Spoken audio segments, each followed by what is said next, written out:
Réussir quand on est une femme, c'est comme réussir quand on est un homme. C'est trouver la bonne équation travail et vie de famille. C'est être bien là où on est, sentir qu'on est à sa place. Et ça paraît simple, mais c'est pas si évident.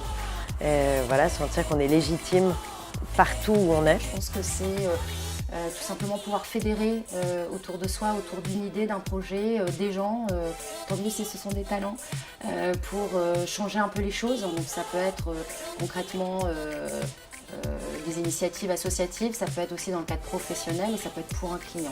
Je dirais que le succès, ça ne se fait pas en solo, c'est un travail d'équipe.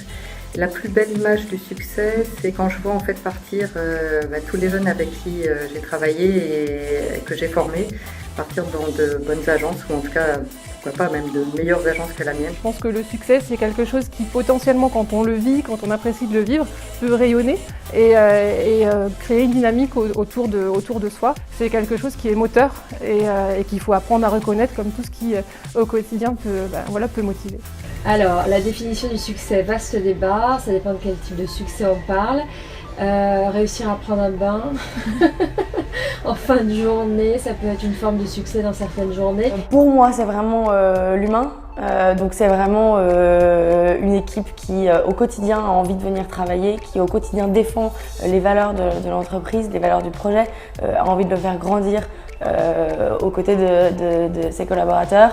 Ouais, je pense que c'est le bien-être au travail, si on arrive à concilier cette dimension-là avec évidemment la réussite du projet, avec des KPIs plus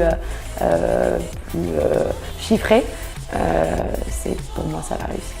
Le succès pour les femmes, c'est quelque chose qui est un peu tabou. On n'a pas vraiment le droit d'avoir trop de succès. Autant les hommes, ils ont le droit d'avoir de l'ambition, d'ailleurs ils ont le devoir d'avoir de l'ambition.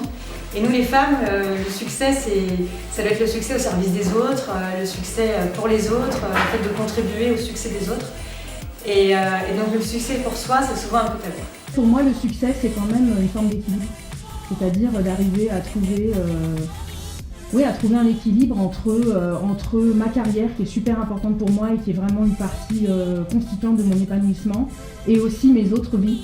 Ma vie de femme, d'épouse, ma vie de mère, parce qu'effectivement j'ai 3 enfants, et que ça prend un peu de temps aussi, et puis ma vie sociale, de copines, de hobbies, etc. Et pour moi, le succès, il passe aussi par arriver à garder des petites portions de ça. L'équipe est contente de venir bosser, qu'il y a 500 producteurs français qui nous accompagnent dans cette aventure, que nos valeurs sont positives, constructives et qu'on est globalement en train de construire quelque chose d'assez pérenne et d'assez agréable. De savoir s'entourer avec des équipes évidemment efficaces et compétentes et surtout d'intégrer au succès l'ensemble de l'équipe. Et c'est vrai que je dis plus souvent nous que je, c'est un petit peu ça on va dire pour moi le succès au féminin. Réussir des projets, c'est aussi gagner de l'argent, c'est travailler avec des gens extraordinaires, c'est tout ça. Mais c'est vachement lié en fait au départ quand même avec l'épanouissement. Pour moi le succès c'est faire ce qu'on aime, avoir des projets, des objectifs et puis réussir à les mener à bien. Pour moi c'est avant tout être celui que l'on a envie d'être. Donc ça veut nécessairement dire parfois accepter de sortir de la norme, une norme qui est dictée par la pression sociale ou par les médias. Il faut vivre pleinement sa vie. La vie elle est très courte et quand on réalise des expéditions sportives engagées, on en a encore plus conscience. J'ai eu l'occasion à plusieurs reprises de me retrouver dans des situations extrêmement critiques où je pensais que c'était le dernier jour pour moi et que tout allait être fini. Donc il faut vraiment savoir que la vie est courte, il faut réaliser ses rêves, vivre pleinement sa vie sans peur ni regret. La vraie réussite, j'ai le sentiment, mais parce que je vieillis, parce que j'ai payé ma maison, j'ai le sentiment que la vraie réussite, c'est de pouvoir vivre de ce qu'on aime, même si on gagne. Moi, j'ai commencé les livres, mon salaire a été divisé par 8, quoi.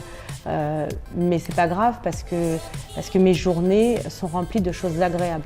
Pour moi, il n'y a pas de différence entre réussir quand on est une femme ou réussir quand on est un homme, enfin, surtout dans le boulot. On est des gens plus ou moins passionnés par ce qu'on fait et il faut on va chercher à réussir ce qu'on fait. Et j'ai pas envie de faire de différence entre l'homme et la femme dans la réussite professionnelle.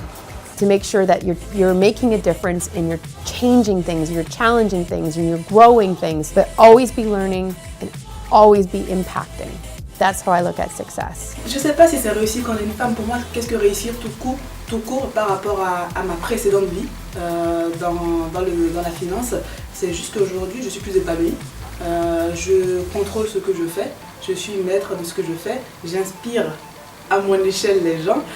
J'ai réussi à former une équipe d'une dizaine de personnes qui ont quand même fait le choix, pris le risque de ne pas aller dans les grandes entreprises, de rejoindre une start-up débutante et de nous faire confiance dans ce beau projet de lutte contre le gaspillage.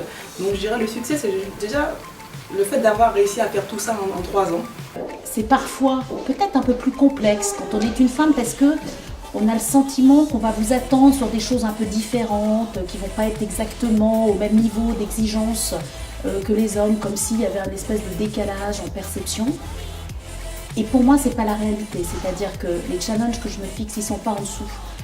Les exigences que j'ai ne sont pas en dessous non plus. Et donc la réussite, c'est tout simplement de mettre un niveau d'exigence élevé et d'atteindre cette exigence. Alors je dirais qu'il n'y a pas de différence entre le succès au féminin ou le succès au masculin, mais en revanche il est plus rare parce qu'il y a moins de femmes entrepreneurs.